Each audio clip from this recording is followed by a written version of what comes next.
फागुन माह की पूर्णिमा को मनाया जाने वाला होली का त्योहार हिंदुओं का एक प्रमुख त्योहार है। भारत के अलावा नेपाल में भी होली धूमधाम के साथ मनाया जाता है। फागुन मास की पूर्णिमा में मनाए जाने की वजह से इसे फागुनी भी कहते हैं। होली का त्योहार वसंत ऋतु के आगमन का सूचक है। होली का त्योहार वसंत पंचमी के दिन गुलाल उड़ाने से ही आरंभ हो जाता है। पारंपरिक दृष्टिकोण से देखें तो होली 2 दिन का उत्सव है।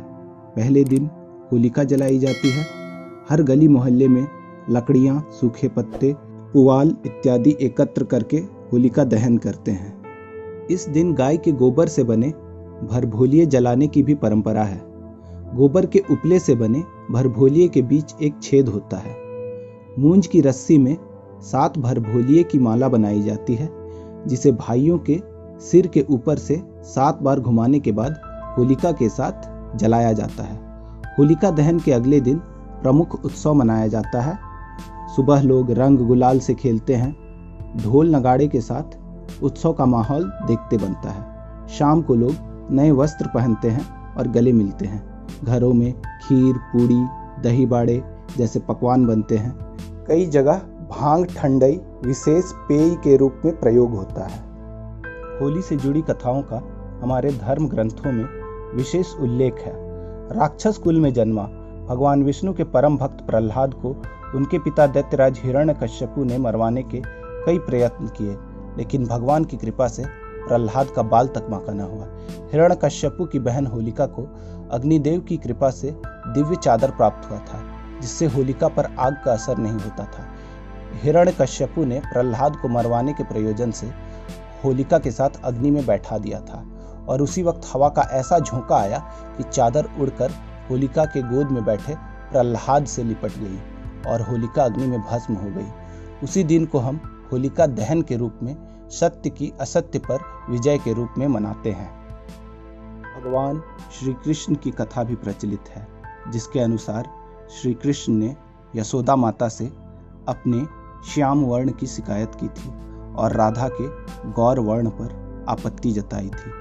तब अपनी माता की सलाह पर कृष्ण ने राधा को कई रंगों से रंग दिया था और राधा कृष्ण समेत अन्य गोप गोपियों ने ब्रज में होली खेली थी।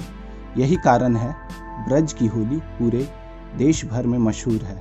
मथुरा और वृंदावन में 15 दिन तक होली का उत्सव मनाया जाता है। बरसाने की लठमार होली काफ़ी प्रसिद्ध है। यहाँ पुरुष महिलाओं पर रंग डालते हैं और महिलाएं लाठी और कपड़े के बने कोड़े से उन्हें मारती हैं। पश्चिम बंगाल में श्री चैतन्य महाप्रभु के जन्मदिन के रूप में डोल यात्रा मनाई जाती है। इसके अलावा पंजाब में होला मोहल्ला, महाराष्ट्र में रंग पंचमी, उत्तराखंड में कुमाऊनी होली, बिहार में फगवा होली के कई रूप हैं। पुराने समय में पलाश, टेसू के फूल, चंदन से रंग तैयार करके प्राकृतिक होली खेली जाती थी। आज के समय में रासायनिक रंग, गुलाल नुकसान भी करती है और कई जगह तो लोग रंग की जगह कीचड़, मिट्टी का इस्तेमाल कर असभ्य होली खेलते हैं। हमारा ये दायित्व है कि रंगों का त्योहार होली मिलजुल कर सभ्य तरीके से मनाएं और रंगों के उत्पादक भी रसायनों का प्रयोग कम करें और ज़्यादा से ज़्यादा प्राकृतिक रंग ही बनाएं। होली रंगों का त्योहार है, खुशियों का त्योहार है। रंग उत्पादक रंगों की गुणवत्ता पर ध्यान दें और हम सभी एक स्वस्थ सभ्य होली खेलने का भी संकल्प लें।